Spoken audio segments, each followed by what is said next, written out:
Investir dans le secteur de la défense pour faire fortune. Quelle idée bizarre, me direz-vous. On est loin de la tech, on n'y connaît pas grand-chose. Alors, loin de la tech? Ben, pas vraiment, comme on va voir. Et on n'y connaît rien? Bah, ça tombe bien, vous saurez tout dans cette vidéo. C'est sur la défense, c'est moins sexy que la tech avec Nvidia ou Apple, mais le but quand on investit, c'est pas de faire des trucs excitants, mais bien de gagner, et beaucoup si possible. Comme dit Warren Buffett, le king des investisseurs, il faut parfois chercher des entreprises dans un domaine pas très à la mode et peu connu, mais qui offre un potentiel énorme. Il faut ensuite conserver longtemps son investissement, et il ajoute qu'en faisant ça, investir sera aussi excitant que de regarder la peinture sécher. Mais qu'est-ce que vous voulez faire quand vous investissez? Avoir les sensations et être rivé sur l'évolution des cours tous les jours, ou ne rien faire et devenir très riche? Perso, moi je sais ce que je choisis. Donc si vous voulez faire exploser vos investissements, ne passez pas à côté de cette méga opportunité d'investir dans le secteur de la défense. Et si vous voulez savoir pourquoi et surtout comment faire, on vous dit tout dans cette vidéo. Et restez bien jusqu'à la fin parce que je vous dirai à quoi ressemble l'investissement idéal dans ce secteur. Avant de commencer, si vous n'êtes pas encore abonné, n'oubliez pas de cliquer sur le bouton juste en dessous et d'activer les notifications pour être sûr de ne rien rater des publications de la chaîne. Et si la vidéo vous plaît, n'oubliez pas le petit pouce bleu en l'air.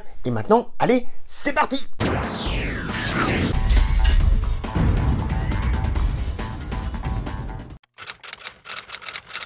L'un des facteurs les plus influents sur l'investissement dans le domaine de la défense, c'est la géopolitique en constante évolution. Le paysage politique mondial est marqué par des changements significatifs qui ont un impact direct sur l'industrie de la défense. Comme on voit, tous les continents sont touchés. Si on regarde depuis 2 ou 3 ans, qu'est-ce qu'on voit? Il y a eu le conflit au Nagorno-Karabakh entre l'Arménie et l'Azerbaïdjan. En Afrique, il y a la poussée des coups d'État qui rebat les cartes en éloignant la France et ses alliés et en déroulant le tapis rouge aux forces russes. Ce qui ne manque pas de revigorer les groupes djihadistes qu'on croyait défaits. Au Proche-Orient, les événements en Israël et à Gaza montrent qu'on est loin d'avoir trouvé une solution. En Asie, on a toujours les tensions au Cachemire entre l'Inde, le Pakistan et la Chine. En parlant de la Chine, la situation de Taïwan est loin d'être réglée. C'est clairement une source réelle de possibles conflits. Il suffit de lire les déclarations du président chinois. Sans parler de l'Amérique latine, où les problèmes de drogue et d'immigration ne présagent rien de bon. Et bien évidemment, tout près de nous, on a la guerre en Ukraine, qui vient d'entrer dans sa 3e année. Le conflit consomme une quantité phénoménale de munitions et de systèmes, de part et d'autre. Rendez-vous compte, rien que du côté ukrainien, il perd 10 000 drones par mois, soit 2500 drones par semaine. C'est juste monstrueux. Et le conflit est loin d'être réglé. On ne sait pas comment ça va évoluer, ni quand et comment ça va se terminer, mais pour le moment, tout est figé. Le montant de l'aide militaire des pays occidentaux ne fait qu'augmenter. Et autre donnée qui pourrait bien jeter un gros seau d'huile sur le feu, c'est ce qui se passe du côté américain. Et oui, si vous regardez un peu ce qui s'y passe, vous avez certainement remarqué que notre ami le très raisonnable Donald Trump pourrait tout à fait être réélu. Et ça, comment dire, ça pourrait très bien faire monter encore le thermostat des tensions dans le monde. Il n'y a qu'à voir ses déclarations par rapport à l'OTAN. D'ailleurs, on ne pourrait pas exclure qu'il sorte les US de l'OTAN, ce qui viderait complètement l'alliance de sa substance. Et du coup, les dépenses de défense n'ont pas fini d'augmenter, comme on va le voir tout de suite. Alors on l'a vu, la situation mondiale n'est pas trop à l'apaisement, et clairement la tendance à la hausse des dépenses de défense ne devrait pas s'arrêter de sitôt. Si on regarde sur 30 ans, on voit que depuis le milieu des années 90, les dépenses de défense mondiale sont sur une trajectoire haussière. Et ce qu'il faut bien comprendre quand on parle de budget de défense, c'est qu'il y a les États-Unis et les autres. On parle vraiment de 2 mondes différents. Si on regarde les chiffres pour 2022, qu'est-ce qu'on voit? Eh bien que les États-Unis sont largement en tête avec 877 milliards de dollars de dépenses de défense. On a ensuite la Chine avec un peu moins de 300 milliards, puis la Russie avec un budget 10 fois inférieur à celui des US. Puis ça décroît régulièrement. Dans ce classement, la France est 8e derrière l'Allemagne et la Grande-Bretagne. Et si on fait un focus sur la France, on voit que le budget est en constante augmentation depuis 2017 et qu'il devrait continuer à augmenter pour atteindre près de 70 milliards en 2030. Et ça se retrouve pour l'ensemble des pays européens qui sont quand même bien à la traîne par rapport aux autres grands acteurs mondiaux. Plus qu'une évolution, le secteur de la défense, comme d'autres, vit une révolution avec les progrès technologiques qui changent totalement non seulement la manière de faire la guerre, mais aussi le panel de menaces qui existent. Parmi ces changements qui troublent les règles du jeu, il y a les drones. Alors qu'il y a encore quelques années, c'était le nouveau jouet à la mode, utilisé par des youtubeurs pour faire des super images ou par l'adolescent pour jouer au pilote, aujourd'hui la réalité est bien différente. Les petits drones civils peuvent être armés avec de petites charges. Ils sont très difficiles à détecter et à neutraliser. Et surtout, coûtent rien en comparaison des gros systèmes militaires. Je dirais même que le ratio coût-efficacité est imbattable. On le voit dans le conflit en Ukraine, mais ça veut aussi dire que n'importe quelle organisation privée ou terroriste peut disposer de ce genre d'armement. Et ça veut dire que la menace est amplifiée. Du côté des industries de défense, on est donc en train d'appuyer sur l'accélérateur dans ce domaine. Comment neutraliser ces engins avec un ratio coût-efficacité soutenable? L'utilisation de drones commerciaux ou le développement de drones militaires, mais également on travaille d'arrache-pied sur les moyens de défense face à cette nouvelle menace. Comment neutraliser ces engins avec un ratio coût-efficacité soutenable? Bah oui, parce que si on utilise un missile Patriot à 3 millions de dollars pour abattre un drone Shahed à 20 000 $, non seulement c'est super coûteux, mais on ne va pas pouvoir faire ça bien longtemps. Autre grand bouleversement, c'est le développement croissant de l'IA, l'intelligence artificielle, et son utilisation de plus en plus importante dans la défense. Et là, quand on voit ce qui existe déjà, on peut dire que la réalité a rattrapé la science-fiction. D'un côté, on a des systèmes antiaériens capables de décoller, d'orbiter en l'air en attendant une cible potentielle et de revenir se poser s'ils n'ont rien trouvé. De l'autre, on a des pilotes automatiques nouvelle génération dopés à l'IA et capables de battre les pilotes de chasse les plus aguerris. Ou encore cette boîte civile allemande qui a réussi à mettre au point un drone gonflé à l'IA et qui bat les meilleurs pilotes de drone dans une course d'obstacles. Imaginez les applications dans le domaine militaire. Alors maintenant qu'on a vu que la défense est un domaine de première importance, vous en êtes certainement convaincu, mais la question que vous allez me poser c'est... Ok, mais comment on fait pour investir dans la défense? Eh bien, bonne nouvelle, il y a des solutions plus ou moins simples, et on voit ça tout de suite. En premier lieu, il y a certaines entreprises bien installées dans le paysage mondial et qui produisent des équipements de défense. On va en voir quelques-unes qui est peut-être intéressant de suivre. Comment ne pas parler de Lockheed Martin, qui est tout simplement la plus grosse entreprise du secteur de la défense. La société affichait un chiffre d'affaires de 63,3 milliards de dollars en 2022. C'est certainement l'une des meilleures façons de s'exposer au secteur de la défense grâce à ces gros programmes qui influencent l'écosystème militaire. Parmi les gros contrats et projets de Lockheed Martin, on peut citer son avion de combat, F-35, qui représente près de 30% des revenus de l'entreprise et qui devrait rester en service jusqu'en 2070. De quoi assurer des revenus substantiels pendant encore quelques décennies. Si on regarde l'évolution du cours sur 5 ans, on voit qu'on est à quasiment plus 50%, ce qui est loin d'être négligeable. Et si on regarde sur le plus long terme, on voit que la tendance est clairement haussière, avec une nette accélération depuis le début des années 2010. Et comme on l'a vu, la tendance n'est pas prête de s'inverser.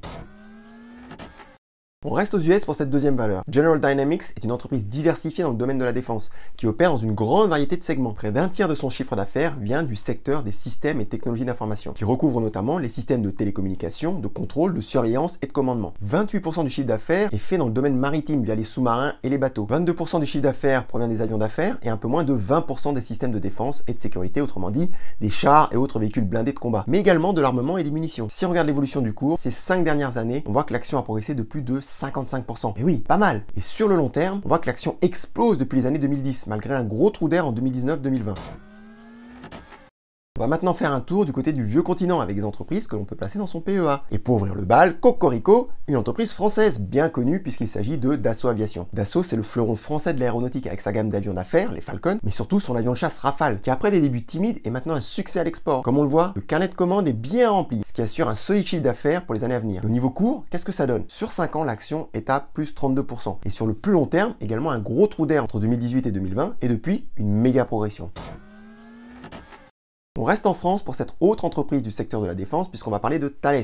Thales est l'une des principales entreprises françaises spécialisées dans la défense et l'aérospatiale. L'entreprise est également présente dans le domaine de la sécurité, de la communication ou encore dans les technologies de l'information. Thales emploie plus de 76 000 personnes dans le monde et conçoit et produit une large gamme de produits et de systèmes de défense, tels que des équipements électroniques de défense, des systèmes de communication sécurisés, des systèmes de surveillance et de contrôle de l'espace aérien, ainsi que des drones de reconnaissance. Thales est également un acteur mondial dans le domaine de la cybersécurité et de la protection des infrastructures critiques. Si on regarde ce que le cours de l'action a fait ces 5 dernières années, on voit que la hausse est de près de 40%, malgré la baisse enregistrée entre 2020 et 2022. Sur le plus long terme, on voit que depuis 2013, la tendance est fortement haussière et que cela devrait se prolonger.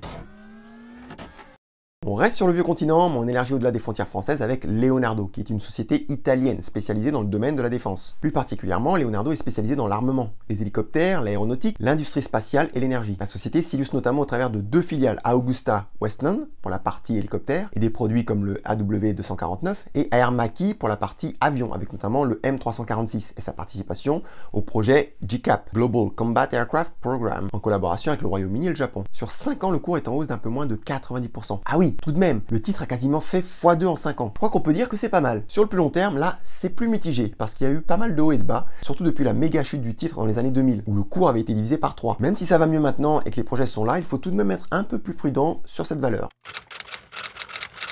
On l'a vu, il y a pas mal d'entreprises dans le secteur de la défense. Avant d'investir, il faudra bien sûr réaliser votre propre analyse afin de construire votre scénario et prendre votre décision d'investissement. Ça peut prendre un certain temps et vous pouvez ne pas vous sentir compétent pour aller éplucher les données de ces entreprises ou tout simplement, vous n'en avez pas le temps ni l'envie. Bonne nouvelle, même si vous ne faites pas tout ça, vous pouvez quand même investir dans la défense. Comment? En utilisant un ETF bien sûr. Si vous ne savez pas ce que c'est qu'un ETF, allez jeter un œil à cette vidéo. Les ETF n'auront plus de secret pour vous en 5 minutes. Il y a 2 ETF qui se rapportent au secteur de la défense.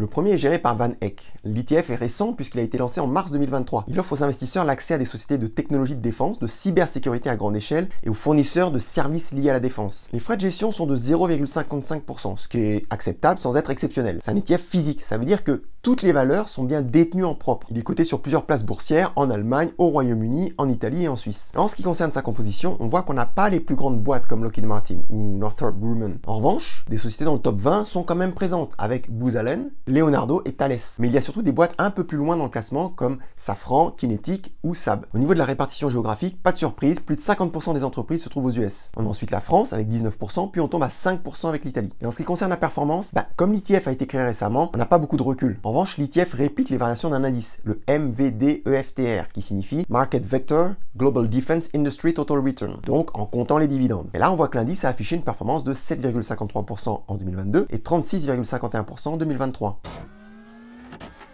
Deuxième ETF, celui géré par Han ETF. C'est aussi un jeune ETF puisqu'il a été créé en 2023. Comme pour le précédent ETF, c'est un ETF physique. Le fonds achète donc réellement les valeurs, ce qui élimine tout risque de swap. Même si l'ETF est jeune, il réplique un indice, le EQM NATO Plus Future of Defense Index. Les entreprises à l'intérieur de cet indice doivent tirer au moins 50% de leurs revenus de la fabrication et le développement d'avions militaires et ou d'équipements de défense, ou d'avoir des activités dans le domaine de la cybersécurité contractualisées avec un pays membre de l'OTAN et certains partenaires. Il est coté sur plusieurs places boursières en Allemagne, au Royaume-Uni, en Italie et en Suisse. Si on regarde du côté de la composition, on voit que l'ETF, là encore, n'est pas composé des plus grosses entreprises du domaine de la défense, sauf RTX, anciennement Raytheon, qui est le numéro 2 derrière Lockheed Martin. On retrouve ensuite des boîtes comme Safran, BAE Systems, Thales ou General Dynamics. On voit aussi que l'aspect cybersécurité est bien présent avec Checkpoint, CyberArk, Palo Alto ou Cisco. D'ailleurs, si vous voulez plus d'informations sur l'investissement dans la cybersécurité, allez jeter un œil à cette vidéo. Au niveau de la répartition géographique, là encore, pas de surprise. Les US arrivent en tête avec 64% de l'ETF. En deuxième position, on retrouve la France, mais avec uniquement près de 10%, soit moitié moins que dans l'ETF de Van Eck. Ensuite, on trouve le Royaume-Uni et Israël avec environ 6%. En ce qui concerne la performance, là encore, l'ETF est trop jeune pour avoir quelque chose de vraiment exploitable. En revanche, on peut regarder la performance de l'indice que suit l'ETF, le EQM NATO Plus. Et là, on voit qu'à part en 2022, il a toujours eu un rendement positif à 2 chiffres sur les 5 dernières années.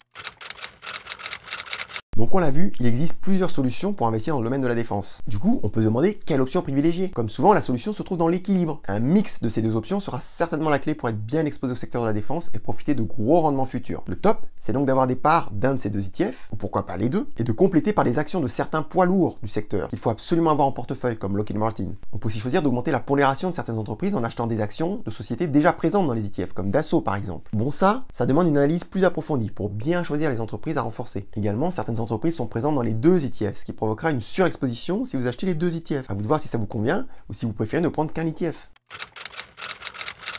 On l'a vu, les événements géopolitiques actuels et potentiels n'ont pas fini de doper le secteur de la défense. Les dépenses qui avaient un temps refluées sont largement reparties à la hausse. C'est donc une excellente opportunité pour se positionner sur ce secteur et engranger de gros bénéfices. N'hésitez pas à me dire en commentaire si vous avez des entreprises du secteur dans votre portefeuille. Si cette vidéo vous a plu, n'hésitez pas à la partager. N'oubliez pas de liker et de vous abonner pour plus de contenu lié aux investissements. Quant à moi, je vous dis à très bientôt pour une nouvelle vidéo. Et surtout d'ici là, n'oubliez pas, le pouvoir au peuple et la finance aussi.